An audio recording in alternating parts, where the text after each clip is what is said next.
ನೋಡಿ, ಇನ್ಮೇಲೆ ನಿಮ್ಮ ಅಪ್ಪನ್ ಸೇವೆ ಮಾಡೋಕೆ ನನ್ ಕೈಲಾಗಲ್ಲ. ಇವತ್ತೇ ಡಿಸೈಡ್ ಆಗ್ಬಿಡ್ಲಿ. ಒಂದು, ನಿಮ್ಮಪ್ಪ ಈ ಮನೇಲಿ ಇರ್ಬೇಕು, ಇಲ್ಲ ನಾನಿರ್ಬೇಕು. ನೀವೇ ಯೋಚನೆ ಮಾಡಿ. ಮೆತ್ತಿಗೆ ಮಾತಾಡೆ, ನಮ್ ತಂದೆ ಕೇಳಿಸ್ಕೊಂಡ್ರೆ ಬೇಜಾರು ಮಾಡ್ಕೋತಾರೆ.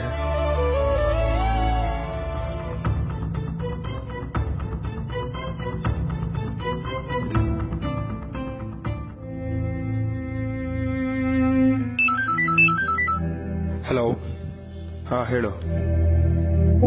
ನಿಮ್ಮಪ್ಪ ಇನ್ಯಾವತ್ತೂ ಮನೆಗೆ ಬರ್ಬಾರ್ದು. ಅವ್ರ ಮುಖ ನೋಡೋಕು ನಂಗೆ ಇಷ್ಟ ಇಲ್ಲ, ಗೊತ್ತಾಯ್ತಾ? ಸರಿ. ಎಕ್ಸ್ಕ್ಯೂಸ್ ಮೀ, ನಮ್ ತಂದೆ ನಿಮಗೆ ಮೊದಲಿಂದಲೂ ಗೊತ್ತಾ? ತುಂಬಾ ಪರಿಚಯ ಇರೋ ತರ ಮಾತಾಡ್ತಾ ಇದ್ರಿ. ಓ, ಅವರ 30 ವರ್ಷಗಳ ಹಿಂದೆ ಅವ್ರಿಲ್ಲಿ ಬಂದಿದ್ರಪ್ಪ. ಇಲ್ಲಿಂದಲೇ ಒಂದು ಅನಾಥ ಗಂಡು ಮಗುವನ್ನ ದತ್ತು ತಗೊಂಡಿದ್ರು. ಪಾಪ ಅವ್ರಿಗೆ ಮಕ್ಳಿರ್ಲಿಲ್ವಂತೆ. ಆಗಾಗ ಸಿಕ್ತಿದ್ರಪ್ಪ. ಮಗನ್ ಬಗ್ಗೆ ಬಹಳ ಹೆಮ್ಮೆಯಿಂದ ಹೇಳ್ಕೊತಾ ಇದ್ರು. ಸರಿನಪ್ಪ? ಓ, ಅವರ 30 ವರ್ಷಗಳ ಹಿಂದೆ ಅವ್ರಿಗೆ ಬಂದಿದ್ರಪ್ಪ. ಇಲ್ಲಿಂದಲೇ ಒಂದು ಅನಾಥ ಗಂಡು ಮಗುವನ್ನ ದತ್ತು ತಗೊಂಡಿದ್ರು.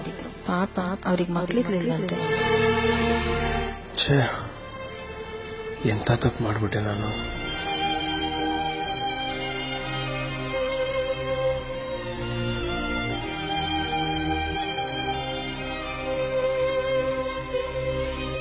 ಅಪ್ಪ ಕ್ಷಮಿಸಪ್ಪ, ಮತ್ತಿನ್ಯಾವತ್ತೂ ಇಂಥ ತಪ್ಪು ಮಾಡಲ್ಲ ನಾನು.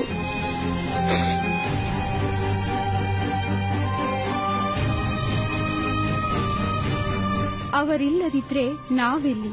ಹೆತ್ತವರಿಗೆ ಕೊಡಿ